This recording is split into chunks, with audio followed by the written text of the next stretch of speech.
Welcome again to Project with Brian. Thought we'd give you an update on the new site. A few things been happening. We've got, as you can see in the background, a Luon site, so we've got a comfort zone.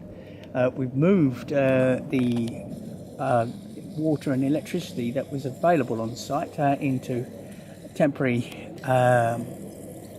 electricity cabinets. We're marking out and we're starting to do the footing shortly. As you can see in the background there, we've got the new sewage plant installed, and at the front of the building we've got the skip going for all of its bits of rubbish that we can put in there, and generally we're moving forward. So the next stage hopefully will be footings in and some blocks erected, and we start putting the floor in. We're 2 or 3 weeks away from all of that happening, so look forward to reporting back later.